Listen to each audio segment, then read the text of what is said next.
শেখ শাহজাহান নিয়ে যেটা বললেন বেদনাজনক, ধিক্কার জানানো উচিত।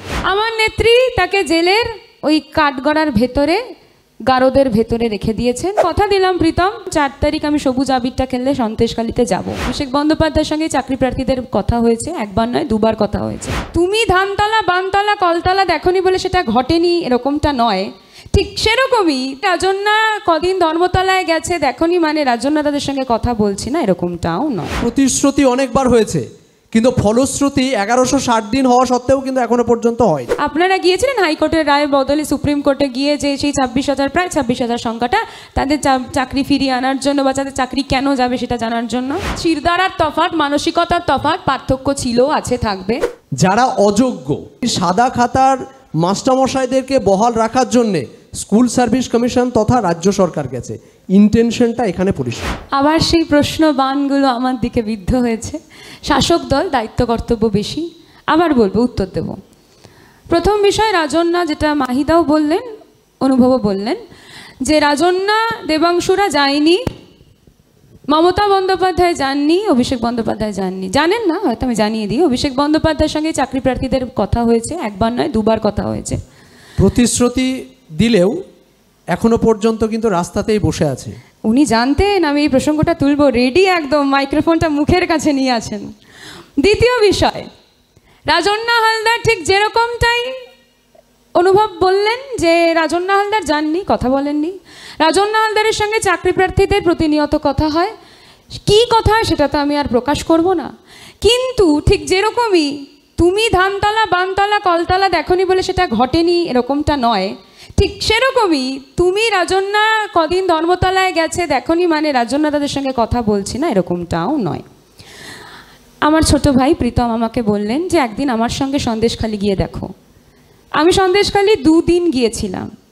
আমি তোমাকে কথা দিলাম প্রীতম, আমি এই মঞ্চ থেকে দাঁড়িয়ে, এই টিভি শো থেকে দাঁড়িয়ে বললাম 4 তারিখ আমি সবুজ আবিরটা খেললে সন্দেশখালীতে যাব, 100 বার যাব।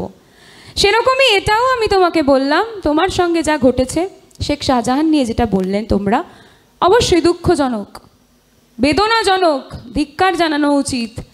কারণ আমার নেত্রীকে নিয়ে প্রশ্ন হলো, আমার নেত্রী তাকে জেলের ওই কাঠগড়ার ভেতরে গারদের ভেতরে রেখে দিয়েছেন, তিনি এখন জেলের ভেতরে আছেন। গৌরী লঙ্কেশকে হত্যা হতে হয় না আমার রাজ্যে। আমার রাজ্যে বক্তব্য রাখলে, বিরোধিতা করলে তাকে খুন করা হয় না। বিজেপি যেরকম গৌরী লঙ্কেশকে হত্যা করেছিল। তাই আমাদের রাজ্যের সঙ্গে, আমাদের নেতৃত্বের সঙ্গে তোমাদের নেতৃত্বদের অনেক তফাৎ, শিরদাঁড়ার তফাৎ, মানসিকতার তফাৎ, পার্থক্য ছিল, আছে, থাকবে। সবার প্রসঙ্গে আমি উত্তর দিলাম। যদি কারোর কোনো প্রসঙ্গ বাদ চলে যায় আবার বলবে, অবশ্যই বলবে। আমি আবার বলছি, মমতা ব্যানার্জি যদি তুমি চাও মানে মনে করো, তাহলে তুমি একবার মমতা ব্যানার্জির নামে বলো যে মমতা ব্যানার্জি সিপিএমের যারা চিরকুটে চাকরি যারা দিয়েছিলেন সিপিএমের সময়, তাদেরকে মমতা ব্যানার্জি কেন অ্যারেস্ট করছেন না, সেই মর্মে তুমি আর আমি একসাথে নবান্নে গিয়ে বলি যে সিপিএমের দালাল মমতা ব্যানার্জি জবাব চাই, জবাব দাও, এখনো কেন যারা যারা চিরকুটে চাকরি দিয়েছেন তারা অ্যারেস্ট হননি। যাবে কি তুমি এই চ্যালেঞ্জটা অ্যাকসেপ্ট করবে? খুব ভালো কথা বলেছো। ধর্ণা মঞ্চটা ফলো করলে হয়তো জানতে পারতে, কারণ ধর্ণা মঞ্চে দিদি বলেছিলেন 21শে ফেব্রুয়ারি যে যারা 100 দিনের কাজের টাকা এই সাথীদের সরকার দেয়নি তাদের দেওয়ার কথা বলেছিলেন এবং দিচ্ছিলেন। সেই ধর্ণা মঞ্চে দিদি বলেছিলেন একটা বক্তব্যে যে আমরা বদলা নয় বদল চাই, আমরা সেই বদলা নয় বদলের রাজনীতিতে বিশ্বাস করি বলে এখনো পর্যন্ত দিদি তথ্যগুলো, পেপারগুলো হাতে নিয়ে বলেছিলেন সেই রাজনীতিতে বিশ্বাস করি বলে এখনো এই তথ্যগুলো, পেপারগুলো, নথিগুলো প্রকাশ করলাম না। যদি পরবর্তীতে প্রয়োজন হয় সেই তথ্য নথি আমরা প্রকাশ করব।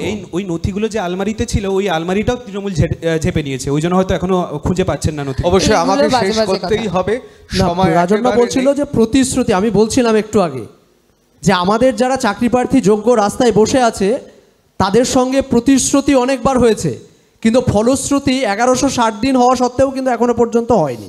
অবশ্যই। এবং 10 বছর, একটা কথা ঋতদাকে মনে করিয়ে দেব যে আমি একজন আপার প্রাইমারি এমপ্যানেলড স্কুল পাওয়া, মানে কাউন্সিলিং পর্যন্ত হয়ে গেছে, যার নোটিফিকেশনটা হয়েছিল 2014 সালে।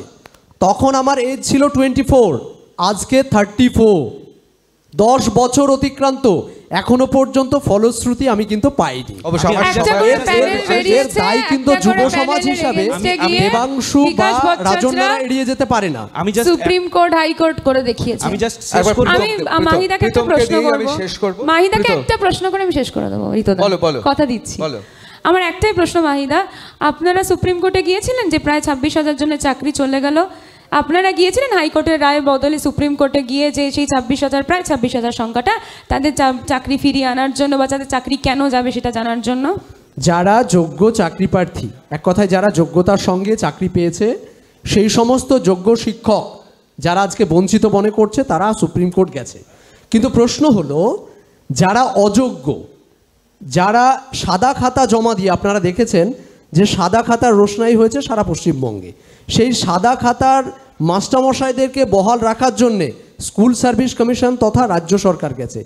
ইন্টেনশনটা এখানে পরিষ্কার। অবশ্যই আমি একবার আমি প্রীতমের কাছে আমি যাবো। জাস্ট একটা কথা বলে জাস্ট আমি শেষ করে দেবো, মাইক রেখে দেবো, কথা দিচ্ছি যে আমি একটা কথা যখন স্টেটমেন্ট একটা বললাম যে মমতা ব্যানার্জি কেন 69 বছর বয়সে বিয়ে করেননি, সেই কথায় রাজন্যা বললেন যে বাংলার যারা মানুষ আছেন তারা জবাব দিয়ে দেবেন, এমন আমি একটা খারাপ স্টেটমেন্ট বলে দিয়েছি।